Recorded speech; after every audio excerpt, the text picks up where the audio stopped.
What's going on, people? We are Tottenham TV here, back here for another episode of the 5 takeaways, where we have a look at the game. We delve even deeper into the game and we can see what we can learn. We've got 5 takeaways to bring to you today, as always.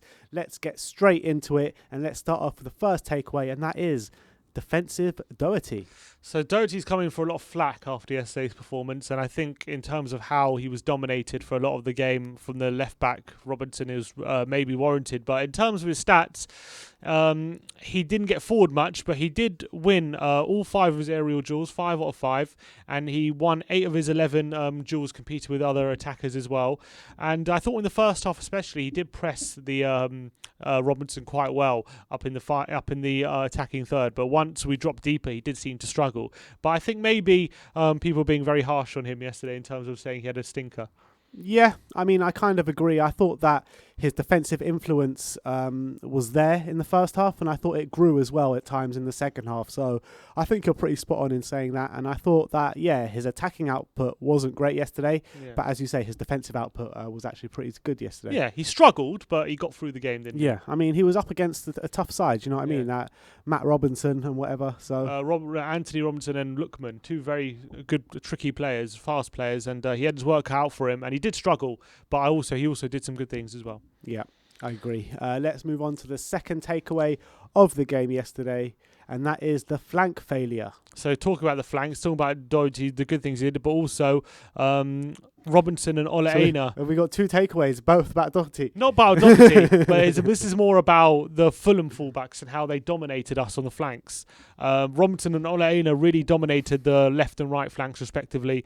This was shown with Robinson having 6 completed dribbles and Ole Einar having 4 completed dribbles, which is the most on the pitch. They also both had put the most crosses on the pitch, and also they ranked first and third for touches in the final third of all the players. So they really were very dominant. They were very attacking, especially in the second half. They're really on the front foot. And Davis and Doherty, and you have to say Son and Bale, really struggled to deal with those fullbacks, and they were flying forward a lot, and they showed a lot more attacking intent than Doherty and Davis did. Yeah, I think that would have been very different if we had an Aurier or Reguilon on the pitch, or definitely at least one of them. It would have been a different story completely. It really would. I think that anyone could have seen the lineup and saw where our struggles were going to come in this game, and that's what it was. Robinson and Einar really did a good job against them, but unfortunately we kept them at arm's length with no goals. Let's move on to the third takeaway, and this is IMAGINA-SON. Imagination. Son, continuing that creative role we were talking about on Sunday. Obviously got 2 assists against Burnley. Yeah. Following on from a few assists he got against Everton, 3 assists in one game. Unlucky not to be credited with assist for the goal on this one, but it was kind of his unlucky, assist. Man. Very unlucky. It was definitely his assist, because I thought it was definitely a Dele goal. But he did create 2 big chances. Those 2, with that first cross as well for Harry Kane with the outside of his boot. Excellent cross right on his head as well. Should have been a goal. And obviously the assist for the goal he got.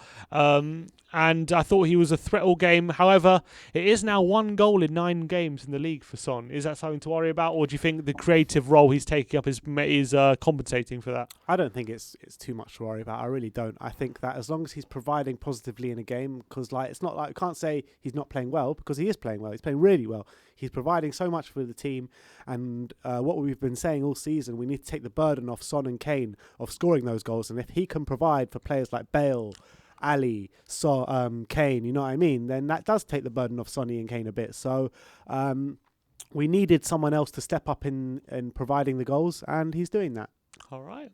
Let's move on to the fourth takeaway, and that is attacking tackles. Yeah, so if you noticed yesterday in the first half, we got a lot of success through winning the ball high up the pitch in the attacking third and creating chances. Yesterday's performance ranked third for most amount of tackles in the opposition's third in terms of Spurs' performances this season.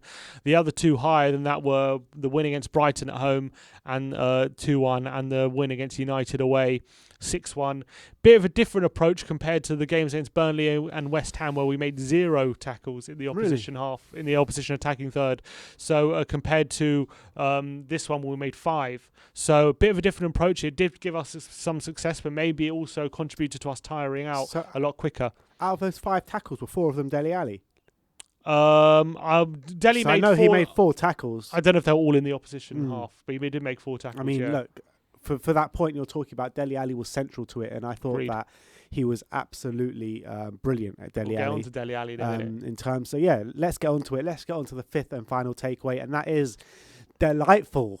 Delightful Dele.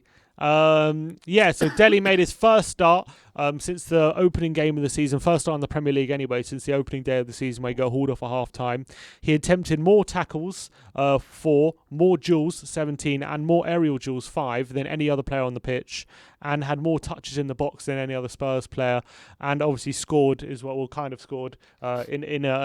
only goal of the game with a late run into the box. And I thought it was a nuisance all game, so I thought he worked really hard for the team. He was obviously a big factor, as you were saying, with those tackles in the attacking third, and I thought it was a good display. Obviously only lasted 65 minutes, he was a bit burnt out, but I thought with the time he was on the pitch, I thought he impressed. Yeah, it's definitely a step in the right direction. A lot of fans have been berating Dele Alli intensely over the past 6 months, but really over the past 2 years of his performance, and this performance really was a step in the right direction. This is what we want to see from Dele. Let's hope he can kick on from here and show us the Dele that we all know, really. So Agreed. Yeah. So yeah. All right, so those were our 5 takeaways. Let me know if you have any additional takeaways in the comment section below. Let me know if you agree with our takeaways or if you disagree. Let's hear from you in the comment section below. Like, subscribe and comment. And as always, come on you Spurs.